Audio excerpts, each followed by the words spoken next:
The truth is, I'm not used to make Farbrengens online by Zoom. So let's start. I bought a beard. I'm in my office. I don't have any lechaims in my office. So I'm just going to open this. Okay.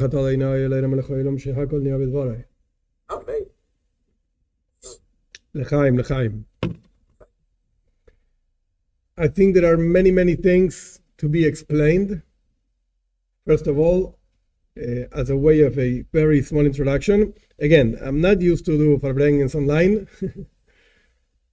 but I think it's a very interesting opportunity to share a few things. And sometimes when it's not in person, so to speak, it becomes easier. People think that maybe it's more difficult, but the truth is, for certain things, it's actually easier. So, first of all, I would like to explain what's a Farbrengen. What does that mean? Because it's a Yiddish word, and it's not such a common and simple word, but it's a good word to learn what it means. The real meaning of Farbrengen means to spend time together. That's what it means. That's the translation of the word. Yes, we can write it down, sure. Evoshe, you write it down? Oh, Farbrengen, it's over there. Yes, spend time together. This is what Farbrengen means, to spend time together. So actually, in every single situation that you spend time together with another person, you're actually Farbrengen. You're doing a Farbrengen. The difference is that this spending time together, it's focused on our avodas Hashem, on our service to God, to learn ideas about Hashem, about the Rebbe, about ourselves, that will help us, God willing, to improve ourselves and to actually get closer to Mashiach, which is the whole point of the whole Yiddishkeit, actually. The whole Judaism, that's the point. Now, we understand now what the word Farbrengen means. The question is, obvious question, which also has an answer, which can be obvious or maybe not. But the question is, why are we doing Farbrengen today? Like, regularly we have shiurim, classes, and we learn about this, and we learn about that, and we ask questions, we answer, and okay. But why do we have a Farbrengen? What's different from tonight from other nights? Like we ask in Pesach, what's the difference between this night and all the rest of the nights of the year? And the difference is that today is Gimel Tammuz. Gimel means the letter 3. The letter Gimel actually is the number 3. The 3rd of Tammuz just started, the 3rd of Tammuz. And this is the time that we stopped seeing the Rebbe walking around, so to speak, in a guf gashmi, in a physical body. We don't see him anymore. We don't hear his teachings anymore. We don't see the coming and going and the letters and the answers, etc. We don't see that anymore. And instead of that, we can go to the oil, to the resting place of the Rebbe, and we can write letters and whatever, but it's not the same thing. So Gimel Tammuz, the 3rd of Tammuz, has this strange thing. Why do I say strange thing? Because actually the Alter Rebbe, the founder of the Chabad movement, explained, based on a teaching from the Zohar, that when a tzaddik, when a righteous person passes away, actually all his avoda, all his work has an aliyah, an elevation. That means that we have more available the teachings of the Rebbe, the ideas of the Rebbe shared, etc., than before. And furthermore, the Zohar even says, and the Alter Rebbe brings it down, that the tzaddik, that a righteous person that passes away, is found more in this world, in this physical world, even more than before. So not only we have his teachings and his ideas, etc., we have him himself, his essence, more than before. Why? Because before he was limited to a body, to a place, to a time, and now it doesn't have any limits. It doesn't have any limits at all. So we can access, so to speak, his, again, teachings, ideas, etc., even more than before. So it's a powerful thing. On one hand, it's quote unquote a happy thing, because now we have the Rebbe more available than before. But on the other side, Yeah, very nice. I just want to see the Rebbe. I want to receive $1 from him. I want to receive his blessings. I want to see him. Chassidim, we don't touch the Rebbe. Okay, we don't give him the hand, whatever. We don't shake hands. But I want to see him. I want to have him with me. So that's why it's a strange day, because you have these two things happening together at the same time, so to speak, destruction and elevation. And this is not something new. Actually, the Alter Rebbe also brings in Tanya, quoting the Zohar also, that Rabbi Shimon ben Yochai, the famous author of the Zohar, one of the main exponents of Kabbalah, etc., he was teaching his son, Rabbi Elazar, about the destruction of the Beis HaMikdash, of the temple. And when Rabbi Elazar was listening to his father teaching about this, he was crying because the temple was destroyed and was a terrible time for the Jewish people and was a terrible time for the people living there in Jerusalem at that time. What's a terrible massacre, whatever. It was terrible. On one hand, he was crying. And on the other hand, he was so happy, like deeply, deeply happy. Why? Because his father was teaching him the deepest and most secret ideas of Kabbalah. What really meant the destruction of the temple. So on one side of the heart, he was crying. On the other side of the heart, he was laughing. He was like so happy. This is something so powerful. So again, this is a proof, so to speak, that any feeling that a person can have about this duality, so to speak, of being happy because now we have available the Rebbe in so many ways that before were impossible. And on the other hand, yeah, very nice. I want to have the Rebbe with me. So these two feelings coexist. They go together.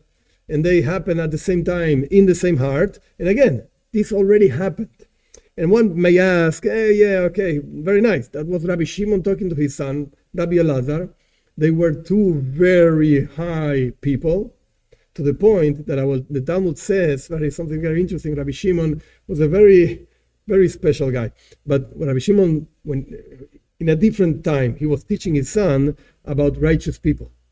And he said to his son, look, there are not so many righteous people in the world, Yeah, maybe this number, that number, I don't remember exactly the numbers, and maybe two, said Rabbi Shimon. And you know what? It's you and me, he said to his son. It's you and me.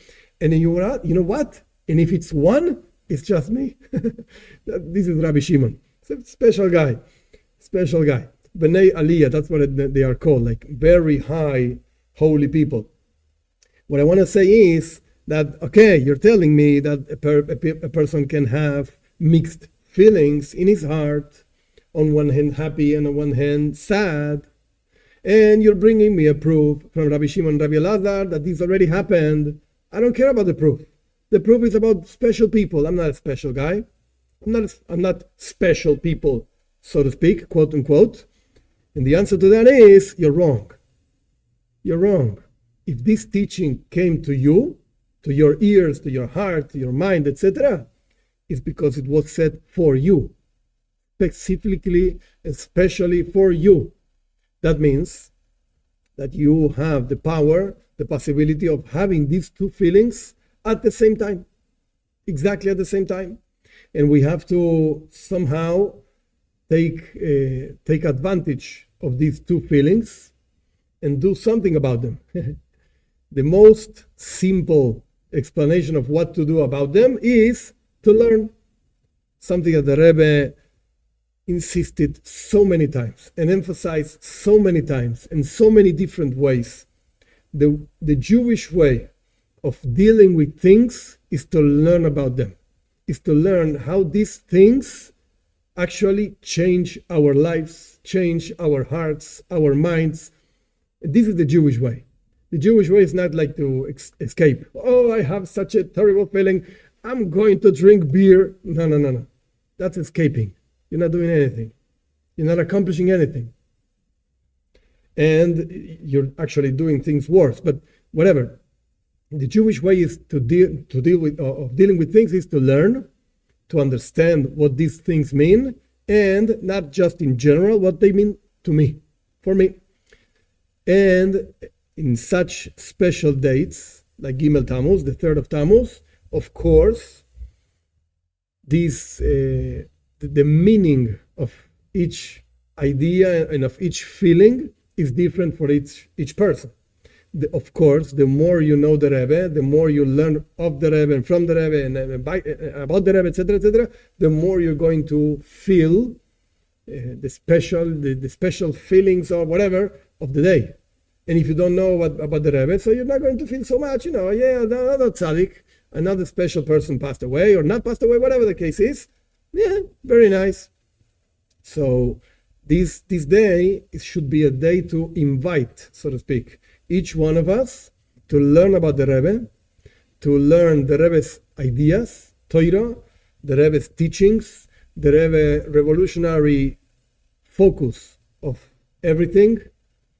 And that learning should be taken into heart in order to grow, in order to develop your heart, your mind, etc. L'chaim v'livracha.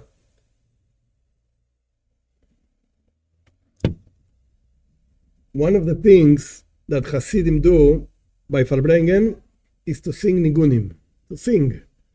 Because singing, the Alter Rebbe actually writes that singing is like the pen of the heart. When the heart is writing something, so to speak, quote unquote, that's singing. That's what a song actually represents.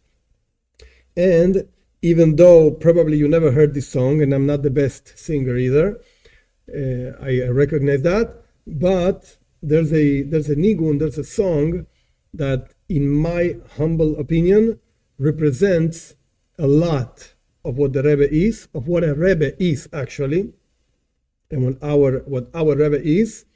But before singing the song, a very, very small introduction, actually a few small introductions. First introduction is this particular nigun that I would like to sing and teach you, whatever. It's in Yiddish. I'm not a master of Yiddish, but Yiddish was the language, and is the language actually. It's called the Yiddish Sprach, the Jewish language. That's what it's called. Of course, not for Sephardic Jews. Sephardic Jews have other languages, but Yiddish is called like the Ashkenazic Jewish language, sort of something like that. Nobody really knows exactly when it started, no. And it's a mixture of English, German, Hebrew. It's a whole kind of languages. You can find words in Yiddish that resemble those languages. It's a very interesting thing. And I'm not going to give a class on Yiddish, of course. It's not my expertise.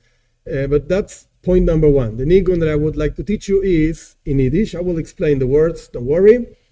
And why do I actually choose this nigun, this song? Because again, this song to me, it represents what a Rebbe is. But in order to explain before singing the song, I would like to make like a very small introduction into this. Let's see how small it comes out, but whatever. The introduction will be something like this. Today, we're starting the 30th, what is called the Yortzeit, the anniversary of passing away, etc., of the Rebbe. 30th year, 30 years. And every single time that a special date came and it represented somehow a special year, like 100 years of ta-ta-ta, 200 years of ta-ta-ta, the Rebbe always made a very, very strong campaign, so to speak. Let's go do something because 250 years of the passing of the Baal Shem Tov, so to speak, for example. So if we have 30 years, let's try to find what the number 30 actually means. This that I'm going to share, I didn't see it anywhere. It's just my idea, so it can be wrong, okay? But it's whatever, this is the way I feel it. That's why I explained before that for every single person, these feelings of happiness and sadness can mean something else. And it's okay. It's fine. It doesn't have to be the same for everybody. Our sages actually say, just as our faces are not the same, our ideas are not the same. Okay, so this is what it means to me.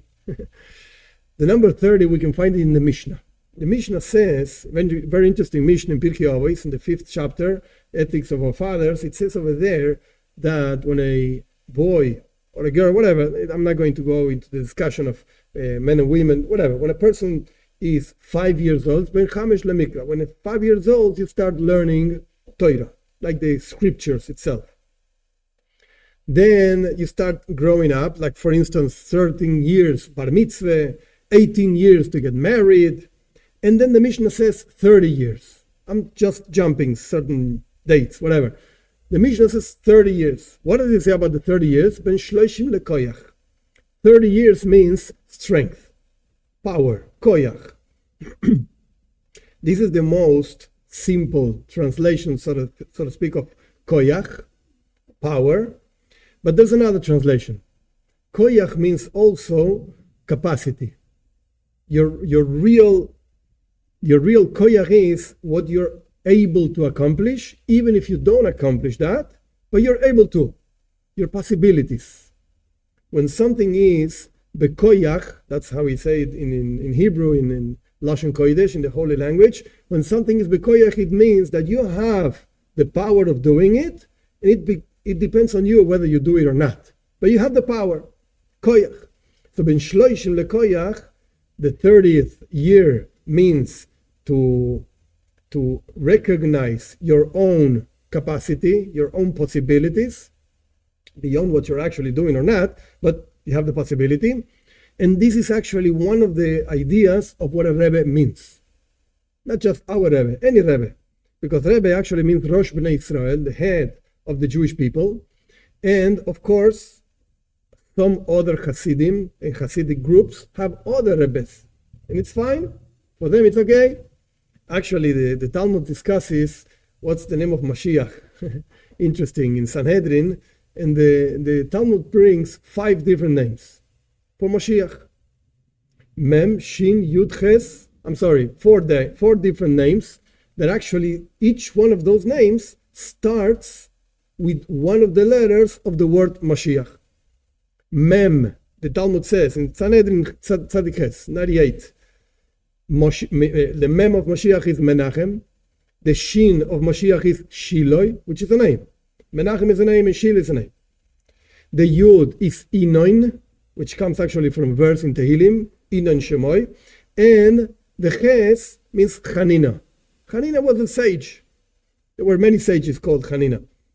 And the idea behind this is that each student, the students of Shiloi, of Menachem, of Shiloi, of Inon, of Chanina, they used to think my teacher is Moshiach actually. That's why my teacher's name is the name of Mashiach.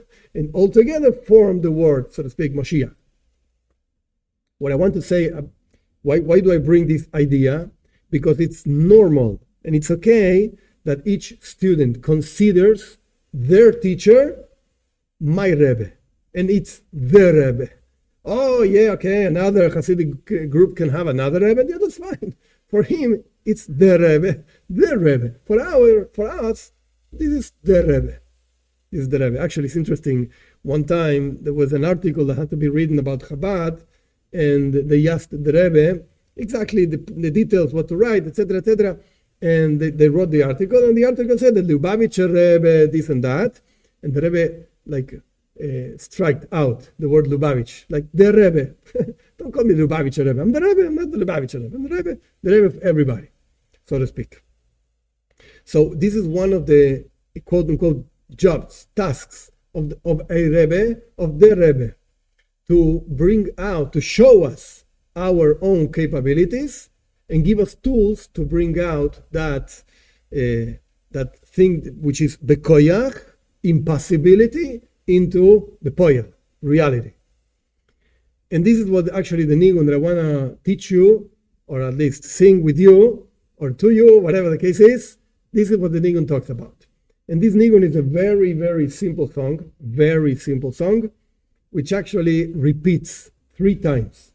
Basically the same melody, very short melody, repeats 3 times. And the letters, the wordings of each of these 3 times are basically the same, almost the same, but with very small changes. The nigun goes like this. I'm going to sing it afterwards. First, I'm going to explain it. and then I'm going to sing it. Well, let's do the other way. First, I'm going to sing it. If you understand the Yiddish, fine. If you don't understand, don't worry. I'll explain. And pay attention. Even if you don't understand, there are very small changes in the three stanzas, so to speak, of the nigun. The nigun goes like this. Again, I'm not the best singer in the world, but you'll understand. Forta yidale yina shifale, zubrecht sich die Schifale, werter trinkt sich, schreit tatenju, rateve. Oh, ich kann dir nicht helfen. Forta yidale yina shifale, zubrecht sich die Schifale, werter trinkt sich, schreit Mamenju, rateve.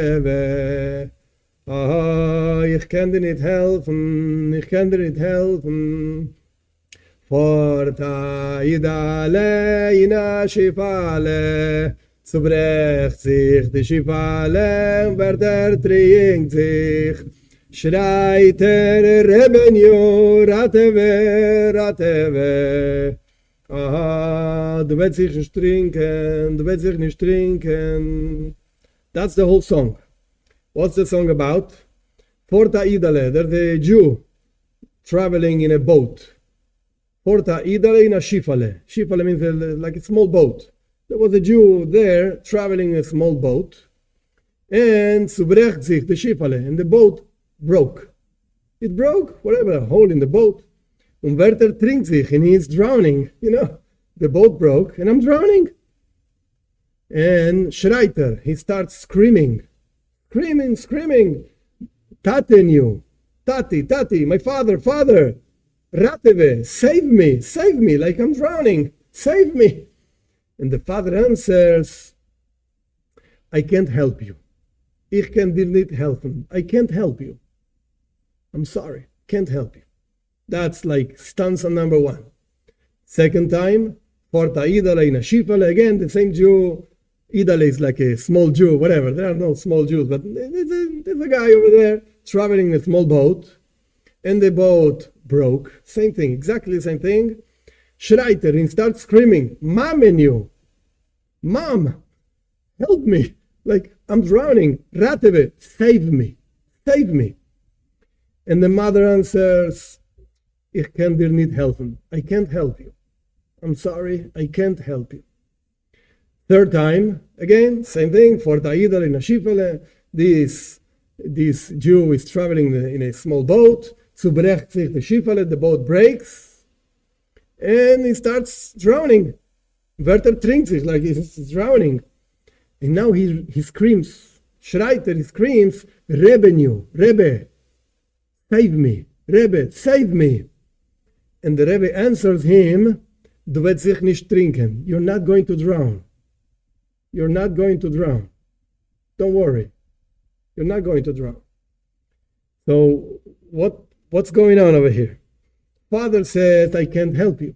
Mother says, I can't help you. And the Rebbe is not really actually, quote unquote, helping. The Rebbe is just saying, hey, why do you get so nervous? You're not going to drown. You think you're going to drown. I mean, that's your problem. You start screaming, Mommy, Tate, whatever. It's your problem. You think you're going to drown. But I know things better. I mean, not Tuvia, I don't know anything, but the Rebbe, I know things better. Don't worry. You're not going to drown. You're fine. This nigun, this small song, represents exactly this idea that I shared before.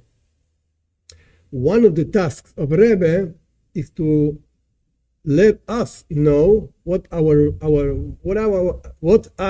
our real capabilities, our real capacities. What are we capable of, and how far we can go, even if we think we can't, even if there are no fathers and mothers that never answer to their children, I can't help you. There's no such a thing. I can assure that. However, what do the mother and the father represent over here?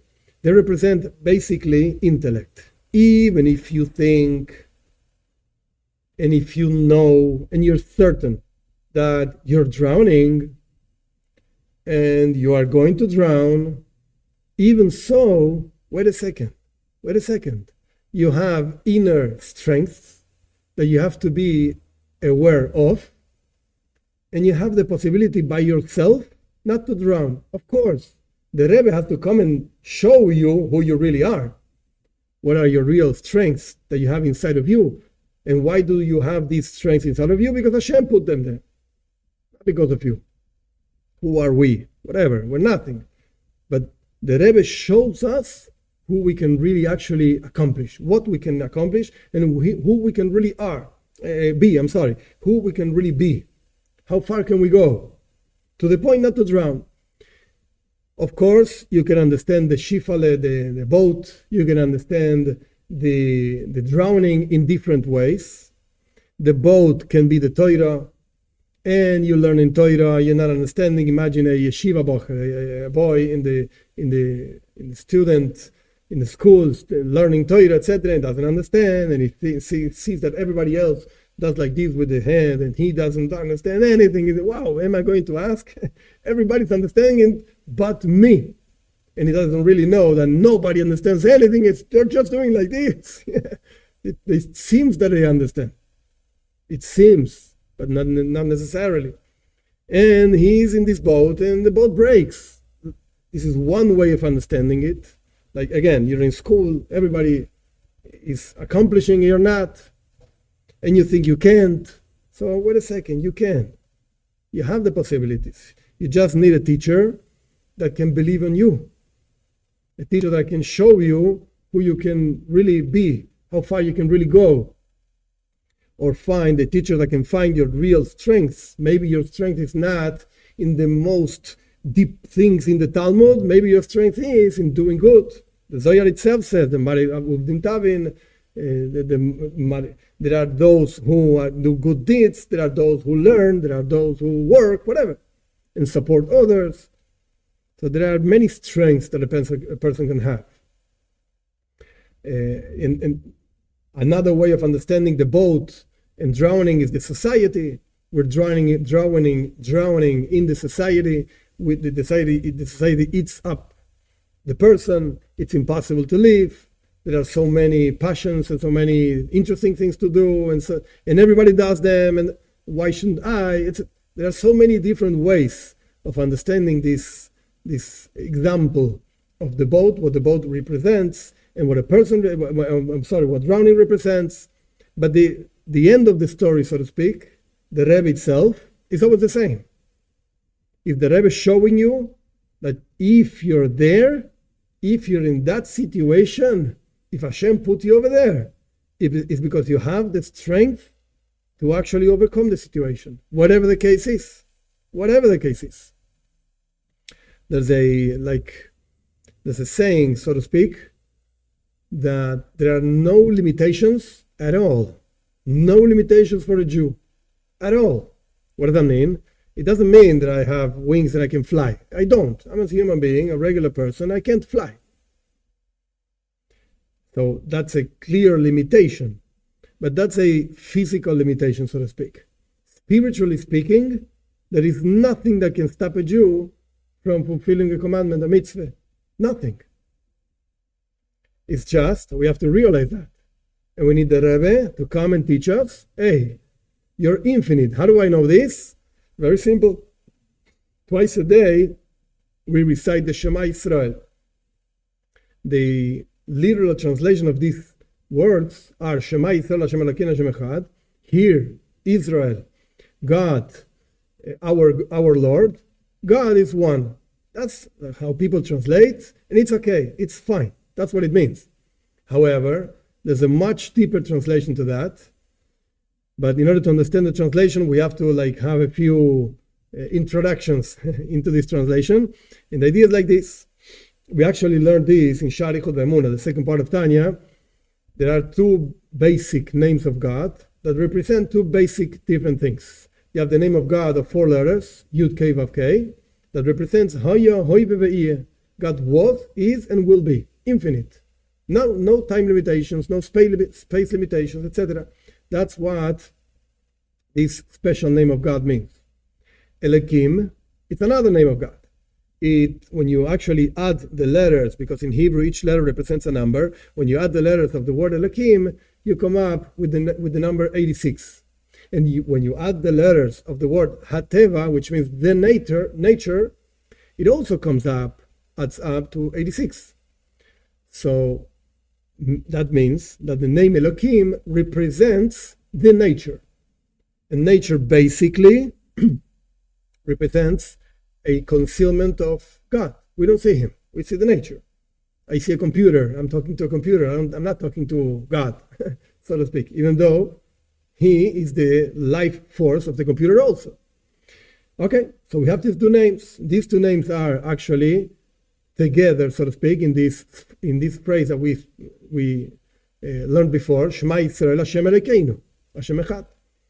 So what does it mean, Hashem Elokeinu? Another way of translating, explaining the word Elohim is not just the nature, rather, much simpler explanation is strength. There's a verse in Yechezkel, Eile Ya'aretz, the strong people in the earth. The word Aleph Lamed, which is also a name of God, that's why I don't want to pronounce it. It means actually strength, power. So Elohim means strength. So now let's go back to the phrase again. Shema Yisrael. Moshe Rabbeinu, when he was saying this in Parshas Vaschanan, Moshe Rabbeinu was teaching the Jewish people a very important lesson. Very important lesson. Actually, I heard once from a Rabbi Gringlas, Zev Wald Gringlas, Alav Shalom. He passed away already. He lived in Montreal. Was a very special person, to the point that the Rebbe used to call him my Mekubal, my Kabbalist. That the Rebbe we used to say about him, he is my Kabbalist. But he was a very special person, very, very short guy, always with a smile, like a big smile, and the hand was so big. When you gave him the hand, your hand was like all surrounded with his hand. It's very, very special person, very special person.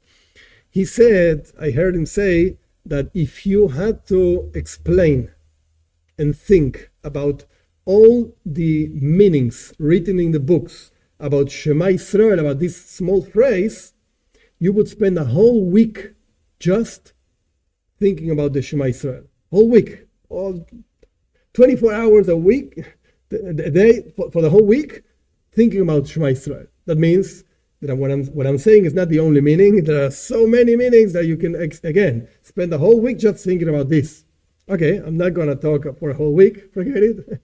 However, one idea. Again, Shema Yisrael. Moshe Rabbeinu was teaching the Jewish people, hey, you, Jew, listen to me. I'm going to teach you something.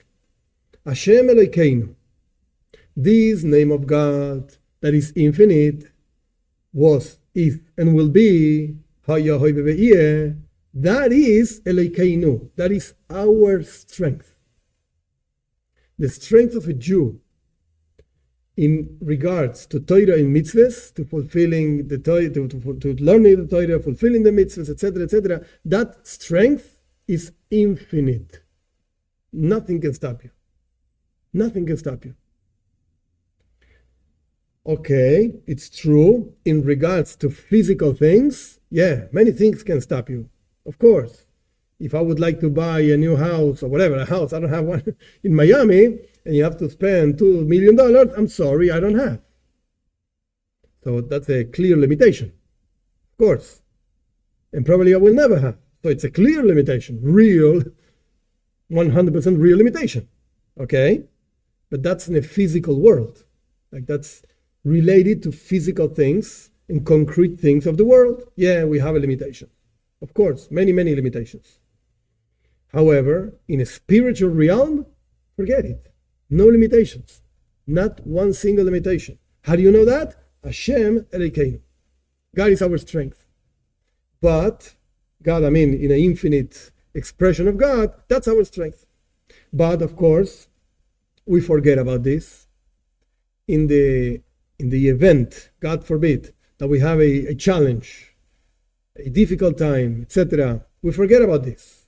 We start asking questions and we start feeling bad and we start asking ourselves, what am I doing? Why am I here? Is this really for me? Why was I put in such a situation, etc., etc.? We have all kinds of questions. That's true. But we always have to remember this idea. In regards to spiritual things, no limitations. And this is one of the jobs of the Rebbe. This is one of the meanings of this song. The Rebbe is teaching you, hey, don't worry. I know that you are actually trying not to drown yourself. Your boat broke. That which kept you safe broke. And you feel not safe, unsafe. Yeah, I know that. The Rebbe is not a fool, chas v'shalom, God forbid. I know that. But you should know you have the tools, you have the strength not to drown. Somebody has to tell you that. And, of course, after telling you that, I have to give you the tools in order to reveal that strength. And those tools are actually learning the Torah of the Rebbe. There's a teaching, there's a book, L'chaim v'livracha.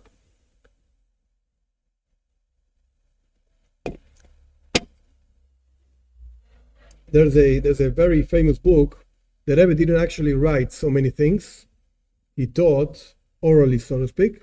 He didn't write so much. He wrote a book called Hayom Yom, from day to day. It's a famous book. You can get it. It's easy to find. And over there you have small, quote unquote, small in quantity, but not in quality, teachings for every single day of the year. The original one was written for the year 1943, Tafshin Gimel. And that year was a leap year. That's why we have also the teachings for Adar Beis, the second month of Adar, etc. I'm not going to go into the whole thing. But the point is that we actually read this every single year. And when you have a year which is not a leap year, or like a common year, you read 2 teachings for the days of the month of Adar, and you move on, so to speak. And those teachings are, again, small in quantity, but huge in quality. And most of them, if I'm not mistaken, all of them are teachings of the previous Rebbe, actually the Frierdiker Rebbe, that the Rebbe chose and wrote down in one teaching for each day. And he actually showed this to the previous Rebbe, the Frierdiker Rebbe, and he was very pleased. The Frierdiker Rebbe was very, very happy about it. They printed it, and until today we learn it. One of the teachings over there, again, from the Frierdiker Rebbe, but the things that the Rebbe used to say about the previous Rebbe, we say about the Rebbe. And the previous Rebbe used to, actually, one of the teachings was, if you're going to ask, how can you be bound to me? It's kashrus. How can you be bound to me if you never saw me and I never saw you? Like, we never spoke before. We were not even in the same room, so to speak. You didn't see me in my face, you didn't hear me teaching anything, etc. How can you be bound to me? Because one of the most important things in Chassidic thought, besides all the deep ideas and the explanations, etc., one of the main things is kashrus. Kashrus means connection to the Rebbe. So the previous Rebbe asked a rhetorical question: how can you be bound, connected to me if you never saw me and if I never saw you? And the previous Rebbe answered, and the Rebbe quoted this question, rhetorical question, and the answer in one of the days, I don't remember exactly which day it is, you can look it up, in the Hayom Yom, in this book called From Day to Day. And the answer is like this: by learning my morim, my discourses, my Chassidic discourses, by learning my sichois, my speeches, my talks and speeches, and by spending time with my Chassidim, with my students, so to speak, that itself is the kashrus, the connection to me, said the Rebbe, the previous Rebbe, and we say exactly the same thing about the Rebbe. By learning about the Rebbe, by learning the discourses of the Rebbe, by learning the teachings of the Rebbe, by learning the stories of the Rebbe, by learning the talks of the Rebbe, this itself is the kashrus, the connection to the Rebbe.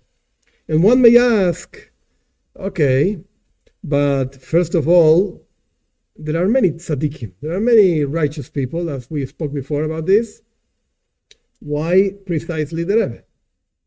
Why not learning about the teachings of something else, somebody else? There are many, many answers to this. One of the answers is because each generation has a leader, which is the head of the generation. And just as the head knows and understands each single part of the body, the same way the head of the generation understands each single part of the body, each single part of the generation, of the integrant of the people, so to speak, the individuals of the generation. And this is not something that Chassidic thought came up with. Rather, this is something that is in the Zohar also. The Zohar brings the idea that Moshe Rabbeinu, the original, so to speak, Moshe Rabbeinu, the Zohar calls him Raya Mehemna. It's words in Aramaic. Raya Mehemna means actually one of two things. Actually, both things together, but whatever, two meanings. First simple meaning is a faithful shepherd. Faithful shepherd. Just as a shepherd brings the sheep to pasture, to eat the pasture, etc., and to be okay and to be well, and brings them out and brings them in, and etc., etc. The same way Moshe Rabbeinu brought the Jewish people from the land of Egypt, because Hashem sent him, into the land of Israel, Canaan, whatever, to convert it, to transform it into the land of Israel. And that's the faithful shepherd. He did his mission. Even though he knew that he wasn't going to go inside the land of Israel. He was going to remain outside. And he actually remained outside. He passed away, Moshe Rabbeinu, the original one, outside of Eretz Israel. And he's buried outside of Eretz Israel. We don't even know where he's buried. Even so, he fulfilled his mission. He did what he had to do. And the Zohar says, in the mystical teachings, Kabbalah, whatever, it says that there's in the words are Ispashtusa de Moshe b'chol dara v'dara. There's an expression of Moshe in every single generation. There's one leader that is the Moshe Rabbeinu of the generation. And even though that in the desert, just us in the desert, there were also other leaders. There were 70 elders. Moshe Rabbeinu was on top of them, but there were 70 elders, and there were leaders of each tribe. Even though there were other leaders, but there was a Moshe Rabbeinu on top of them. In the same thing, exactly the same thing you can apply today, to their generation, to each generation. There are leaders? Yes. There are tzaddikim, just righteous people? Yes. But there's one, only one, that is Moshe Rabbeinu, and that's the Rebbe. Again, you're going to ask somebody else from a different Chassidic movement, and he's going to tell you, yeah, okay, the Rebbe, whatever. But the Rebbe, our Rebbe, for us, of course, is the Moshe Rabbeinu. I'm going to tell you a very small story, a cute story. There's a friend in Argentina over here, Moshe Dahan. Maybe Rav Osher knows him. Moshe Dahan. He has a cousin. I think he's a cousin or some close relative in Eretz Israel, and he is a Tzanzer Chassid. From Tzanz, it's another Chassidic movement. Tzanz. He's a Tzanzer Chassid, and he's the relative of this Moshe. Moshe, he's a Chabad Chassid. I like him very much. I appreciate him very much. He's a very good guy. And he spent some time, I think it's Shabbos, I don't remember exactly, I think it was a Shabbos, in Tzanz, by the Tzanzer Rebbe, with his relative. And whatever, it was very nice. The people danced, the people sang, and the Rebbe spoke, etc., etc.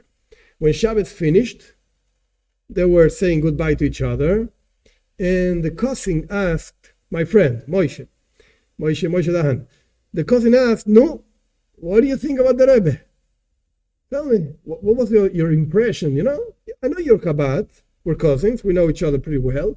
I know you're Chabad, but whatever, you spent a Shabbos in Tzanz, let me know what you think about the Rebbe. And my friend Moshe answered, look, very nice, The truth is very nice. The singing and the dancing and the feeling was a very nice feeling. That's the truth. But you know what? The Rebbe, okay, he's the leader of sons, and it's okay. But, you know. And the cousin looked at him and said, the problem is that you're comparing it to the Lubavitcher Rebbe. And it's impossible to compare. It's no comparison. Forget it. So the Tzanzer Chassid was telling his cousin, I understand that you cannot compare Rebbes. I know your Rebbe is beyond this. I know that. And our Rebbe is whatever. Our Rebbe is our leader. He didn't stop being a Tzanzer Chassid because his Rebbe is not the highest, so to speak. Actually, this reminds me of another story about the Rebbe Rashab, about the fifth Rebbe of Lubavitch. And I still have a something that I did not explain, why this Rebbe. I'm reaching, so to speak. But this is what happens when you say L'chaim, L'chaim. The story about the Rebbe Rashab is, he had a Chassid, fifth Rebbe of Lubavitch. He lived in the year 1900s. And he had a Chassid. He was very rich. The Chassid was very rich, a lot of money. And he did investments over here, over there, whatever, helped the Rebbe, etc., etc. Gave a lot of tzedakah. And one time, he went to the Rebbe, asking for advice whether to invest in a specific thing, whatever, in a specific thing. And on purpose, I'm going to cut the story over here and say a different part of the story, and then we're going to go back. There were a group of Chassidim, one Chassid of Chabad, another Chassidim in Europe.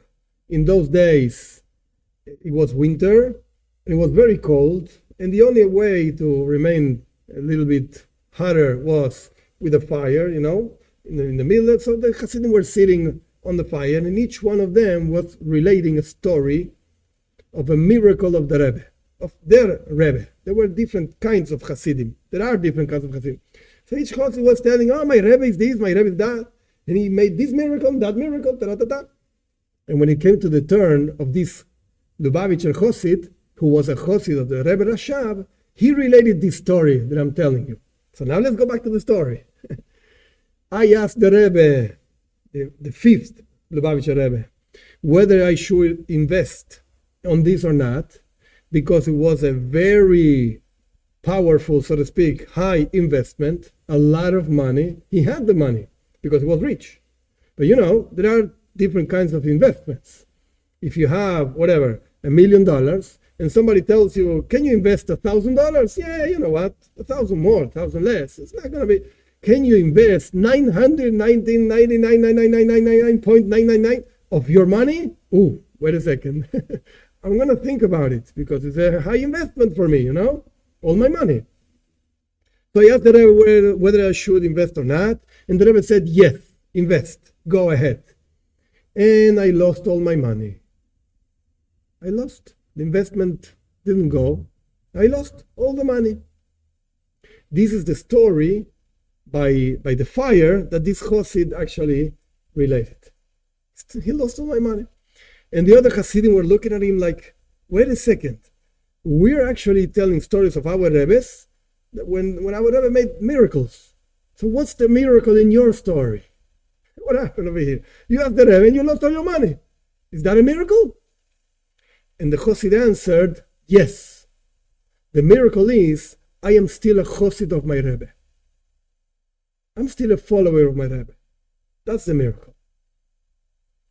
The greatness of the Rebbe, of a Rebbe, is not that he performs better miracles than the other Rebbe, or therefore I'm going to leave that Rebbe and I'm going to go to this Rebbe, or that he talks more interesting words or stories or ideas. No. It's the Rebbe. That's what I'm going back. Why this Rebbe? Because he is the Rebbe, the head of the Jewish people, the head of the generation, definitely. And even if a person asks, wait a second, there were actually many Lubavitcher Rebbeim, starting from the Alter Rebbe, that he founded the movement, and then the Mittler Rebbe, his son, then the Tzemach Tzedek, whatever. The Rebbe is the seventh Lubavitcher Rebbe. So you can ask, why this one, and why not the previous one, and why not the previous one, etc., etc. Why not the Alter Rebbe? Why not the Baal Shem Tov, the founder of Hasidism, etc.? And the answer to this is something that I mentioned before. I didn't answer. I just posed, so to speak, the question. And the answer to this is because, again, every generation has its Moshe Rabbeinu. And Moshe Rabbeinu understands the particular needs of every single generation. And that's why you can be a Chabad Chassid. Yes, you can do it by being a Chassid of the Alter Rebbe, so to speak, the founder of the movement. Yes, you can do that. You learn the discourses of the Alter Rebbe, as we said before. What's iskashus? What's connection? Connection is to learn the ideas of the Rebbe. Okay, I'm going to learn the ideas of the Rebbe Rashav, the fifth Rebbe, and I'm going to become a Chassid of the fifth Rebbe. Yes, you can do that. Sure, definitely. And you're going to feel the connection. Of course, yes.